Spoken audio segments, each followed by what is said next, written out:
और कभी कोई भी आत्मा, बेहद की आत्माओं को जिनका आत्मस्वरूप का थोड़ा अनुभव है, ज्ञान है, तो उनको कोई भी आत्मा तंग नहीं कर सकती। ऐसी हल्की क्वालिटी की आत्मा है तो आपकी ओरा में आएगी मुक्ति के लिए, और आपके ओरा में आते ही मुक्त हो जाएगी।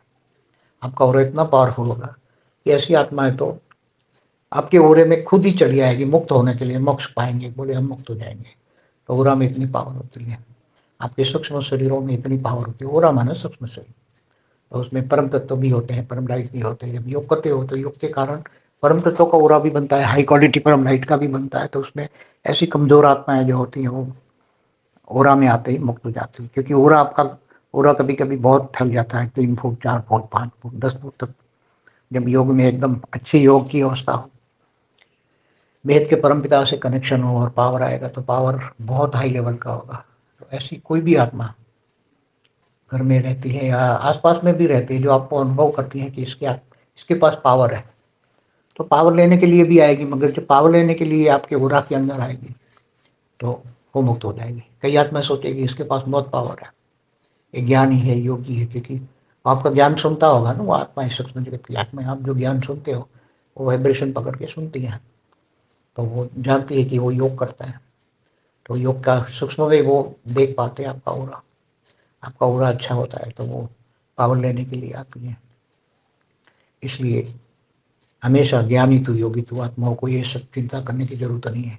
दुनिया की कोई भी भूत प्रेत आत्मा है, ऐसे ज्ञानी योगी आत्माओं को कुछ भी तंग नहीं कर सकते, बल्कि मुक्त हो जाती है आत्माएं। खुद ही स्वयं मुक्ति के लिए अंदर ओरा में प्रवेश करके मुक्त हो जाती है। और जब अंत में तो घर में लाइट हाउस बनेगा तो दुनिया भर की आत्माएं वहां मुक्ति के लिए अंत में आएगी लाइट हाउस में।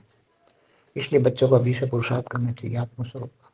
बाकी भक्ति मार्ग में तो ऐसे मोक्ष पाने के लिए या मुक्ति देने के लिए अलग अलग नदी के घाटों पर जाती हैं, बड़े बड़े तांत्रिकों के पास जाती हैं, ऐसी आत्माओं को ले जाते हैं, अलग अलग विधियां कराते हैं लोग, और फिर उसको मुक्ति देते हैं। मगर वास्तव में वो आत्माएं जाती नहीं है। कहते वो आत्माएं वहां जाती नहीं। चलो हमारे गुजरात में नर्मदा के किनारे वहां उसकी मुक्ति के लिए, मोक्ष कराने के लिए विधि कराते हैं नर्मदा नदी के किनारे। मगर नर्मदा नदी के किनारे जब वो विधि कराते तो वो आत्मा वहां से चोरी, वो उसको जो सूक्ष्म जगत वाली आत्माएं, जो विधि कराने वाली आत्माएं होती है, इनके साथ भी आत्माएं होती है, तो वो विधि कराते वक्त वो आत्माओं को पकड़ के अपने पास रख लेते, जबरदस्ती रख लेते। मगर वो पितुओं का मोह अपने घरों में होता है, इसलिए कभी ना कभी जब उसको चांस मिल जाता है तो वहां से भाग जाती है आत्मा, उनके कंट्रोल से बाहर हो जाती है और भाग जाती है और अपने घर में वापस चली जाती है। ऐसा ही होता है सब कुछ।